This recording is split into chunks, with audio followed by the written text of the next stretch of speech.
Yes, I'm back. Today we're going to go over your assignments for April 22nd, and this is for your ELA lesson. So the first thing that you're supposed to do is reread the story Dog of the Sea Waves on pages 272 through 286.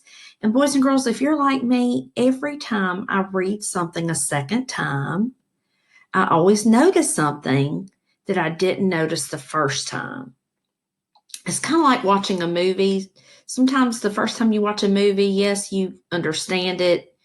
You have your favorite parts. You understand the gist of the storyline or the plot. But somehow or another, it seems like so much is happening in that movie that you miss something. And so the second or the third time you watch it, it's like, gee, I never noticed that before, or I just didn't think about that part before. So pay close attention as you read, boys and girls. I'm sure there's something that you'll notice or pay attention to, maybe even something in one of the illustrations that you didn't notice the first time that you read it.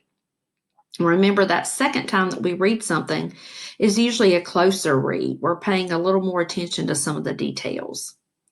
Okay, then we're going to complete the comprehension questions. After that, you are going to read your independent reading book or read independently for 30 minutes, which of course can be a story from your Journeys textbook, and then complete the reading log.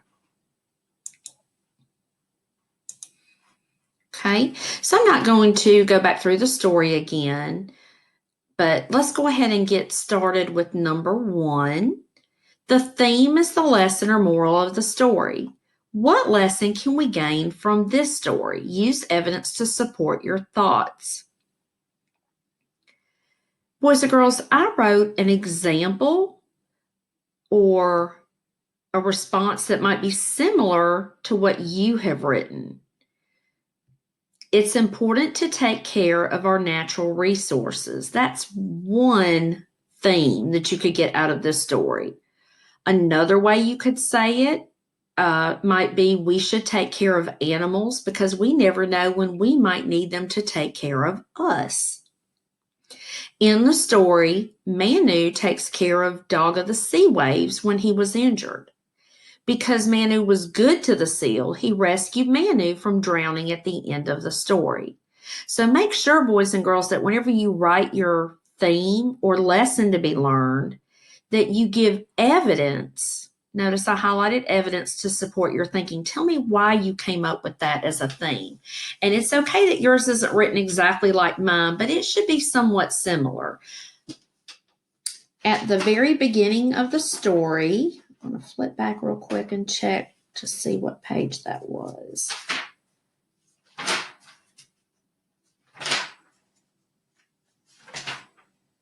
Okay. If you go back to page 270, on the page where it says meet the author and illustrator, James Rumford says that, I'm sorry, he didn't actually say this, but the person writing it mentions that he feels strongly about the Hawaiian Islands. He lived there for a long time, so that was a place that was close to home for him and was a special place, so that's why he chose to write about it. At the very end, it says that scattered throughout the pages of Dog of the Sea Waves are tiny drawings of plants and animals that are found in Hawaii. Many of them are at risk of dying out. So that was a way he sort of taught us about some of those plants and animals that are at risk of becoming extinct. Many of them are at risk of dying out. Rumford included these to show that Hawaii's natural beauty needs our protection. So we sort of have a hint about the theme before we even get started reading the story, that this story is probably going to have something to do with natural resources and protecting our natural resources. And for James Rumford, he wants people to know how important it is to protect the animals and plants in Hawaii. Okay, moving on to number 2. The author used, quote, end quote, a river of fire as a metaphor in the story. An author uses metaphors to help readers form images in their minds. Metaphors compare two things but do not use the words like or as. What might a river of fire look like? In the box below, draw what you visualize as a river of fire. And I'm sure you guys can handle that pretty easily. I do want to review, though, about the importance of metaphors. We know that metaphors are a type of figurative language. We learned about metaphors in class. We learned about personification and idioms.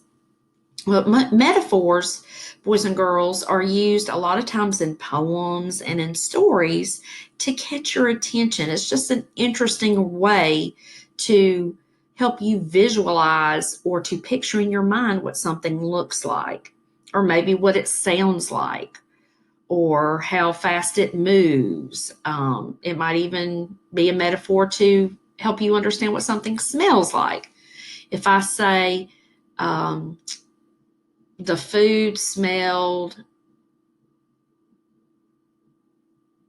like, I'm sorry, not like, the food is garbage. So I'm comparing the food to garbage. That must mean that it doesn't taste good or it smells really bad. So that would be another example of a metaphor. So let's look at this one, a river of fire. I don't know about you, but I sure can visualize how hot the lava coming out of the mountain might be when it's referred to as a river of fire. So that's definitely a great mental picture for me. Oh, and guys, if you think about it or can mention it to your mom or dad, have them take a picture of your picture and send it to me. I'd love to see those. I really miss seeing your work and being able to interact with you guys. So I love it whenever you send me pictures of your work. Okay, and then on number 3, on page 282 in paragraph 1, the author uses another metaphor. Can you find it? What two things is he comparing? And if you remember or watch my other video before today's video, then you noticed I made a really big deal about this sentence in the story, but the sea they landed in was a monster. Now, boys and girls, this whole sentence is not a metaphor. What the metaphor part is actually the sea was a monster. So let me highlight that also. That would be considered as part of the metaphor. Sometimes when the authors are writing metaphors, when they're writing in the past tense, they may not say that something is something. He could say, but the sea is a monster, but this already had happened at this point in the story. So the author referred to it as the sea was a monster. So is, was, or were sometimes are the verbs that are, or linking verbs that are used in a metaphor. Okay, so the author was comparing the sea to a monster.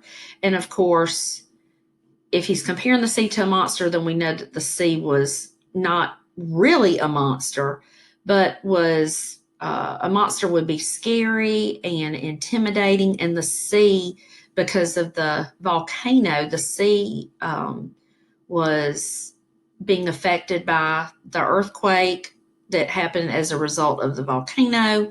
And so it was causing all the water to move very rapidly and quickly. And those large waves actually caused Manu to almost drown. Okay. And then, of course, this is where you will name your book or the chapters that you read in your book, the pages read, and then draw a picture of your favorite part. And once again, this is something else that I would love for you to take a picture of and send to me. Okay. And that's it for today, boys and girls. Tune in next time for April 23rd.